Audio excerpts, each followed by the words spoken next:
Welcome back to this Spooktober Marathon. Today, number 11, The Room in the Tower by Edward Frederick Benson.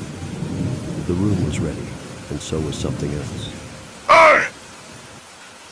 It was when I was about 16 that I first had the dream, and this is what happened in it. I stood in front of a big red house and waited. Soon a man opened the door and said, "Go through into the garden and have some tea." I went through the living room and the kitchen and into the garden at the back of the house. There were 6 people there, sitting on chairs and drinking tea, but I didn't know them. Then one of the men spoke, and I saw that he was from my old school. I remembered his name, Jack Stone, but I didn't know him. He told me that the others were his mother, father, and sisters. I didn't like it in the garden with those people. Nobody spoke to me, and it was very hot. I wanted to go home. In the corner of the garden was an old tower, a very tall, thin building. Suddenly, Mrs. Stone turned to me and said, "Jack is going to show you your room now. It is in the tower." I did not know why, but her words frightened me. I knew the tower was dangerous, and I didn't want to go there. Jack stood up, and I knew I had to follow him. Inside the tower, we walked up and up in the dark, and then we arrived outside my room. Jack opened the door, and I always woke up suddenly before I went into the room. I had this dream many times.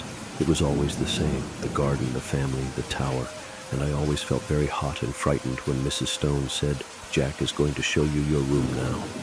But I always followed him up and up in the dark, and when he opened the door, I always woke up. I never saw what was in the room. Then the people in the dream started to change. Mrs. Stone had black hair in the beginning, but after 15 years her hair was white and she was very old and weak. Jack got older too and ill. One of his sisters went away and they told me she was married.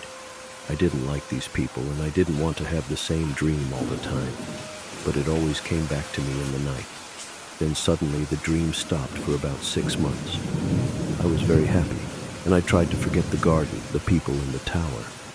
But one night it all started again. This time Mrs. Stone wasn't there and all the family wore black. Mrs. Stone is dead, I thought. Perhaps Jack isn't going to take me to the tower this time. But suddenly Mrs. Stone spoke. I couldn't see her, but she said as before, "Jack is going to show you your room now." As usual, I followed him, but this time the tower was darker than before. From a window in the tower, I saw a stone in the center of the garden under a tree with these words on it, "Remember the bad and dangerous Julia Stone." Again, I woke up cold and afraid. In the first week of August that year, I went with a friend, John Clinton, to stay in a house in Sussex. "Please come," he said. "My family are coming too, and they say it's a very nice place where we can walk and swim. We can drive down together on Sunday afternoon." Sunday came, and we had a nice afternoon driving down to Sussex in the sun. We arrived in the village where the house was at about 5 o'clock. We did not know where the house was, so we asked somebody. He told us it was over the river and behind some trees outside the village. John was the driver, and because it was so hot, I went to sleep as he drove. I woke up when the car stopped and found that I was in front of the same house as the one in my dreams, the house of the Stone family. We walked through the living room and the kitchen and into the garden at the back. I knew without looking that there was a tower in the corner of the garden. It was very, very hot in the late afternoon sun. I waited to feel ill and afraid, as I always did in my dream, but the people in the garden were not unfriendly. The Clinton family talked and laughed, and I liked them very much. Then Mrs. Clinton said to me, "Jack is going to show you your room now. It is in the tower." Then my friend John stood up. His family always called him Jack, and I followed him up to the room. I was afraid when he opened the door because in my dream I always woke up before I saw the room. But this time I went in. Everything was very nice inside and my bags were ready for me on the bed. Perhaps it isn't bad here, I thought, and perhaps the bad dreams are going to stop now that I am here in the room in the tower. But then I saw 2 pictures near the bed and that same cold fear came back. One picture was of Mrs. Stone, old and with white hair, as she often was in my dream. The other picture was of Jack Stone. His face was ill and angry, as he was in my last dream before this visit. I looked at the picture of Mrs. Stone for a long time. She had dangerous eyes, and they followed me round the room. John Clinton came back to tell me dinner was ready. "I don't like this picture, John," I said. "I'm going to have bad dreams tonight if it stays in here. Can we move it outside?" "Yes," said John. "Let's move it now." But when we tried to carry it out, it was very, very heavy. We could not carry it. We put it down on the floor. John suddenly said, "Oh, look, there's blood on my hand. A small cut from this picture." Then I saw that there was blood on my hand too. But after we washed our hands, we had no cuts, so we tried again to move the picture. I didn't want to look at Mrs. Stone's face as we moved her picture through the door, but her eyes followed me again. There was a smile on her face now, but her eyes were more dangerous than before.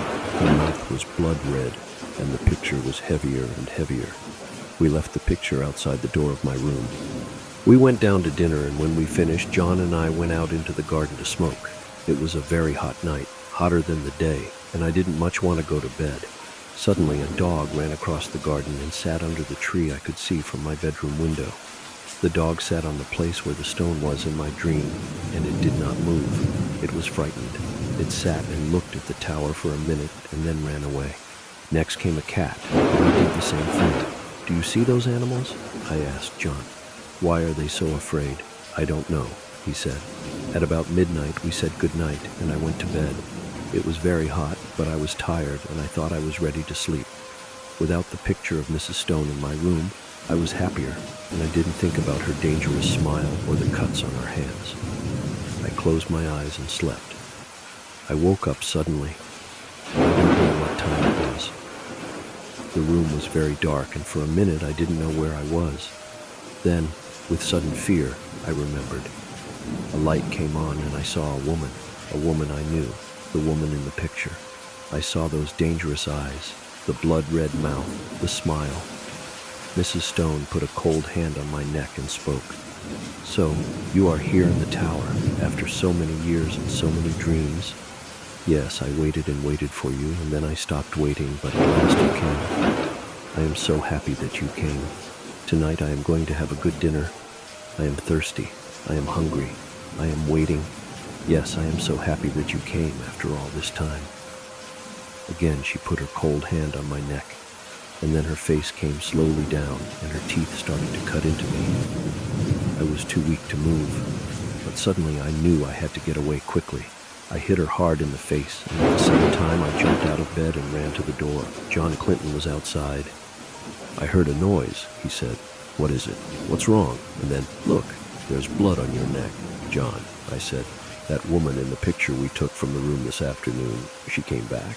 She's in there now. Her name is Julia Stone." John laughed. "You are having a bad dream," he said, and walked into the room to look. But he came out very fast, as white as me, and said, "You're right. She's there. And there's blood on the bed and on the floor." I don't know how I ran downstairs.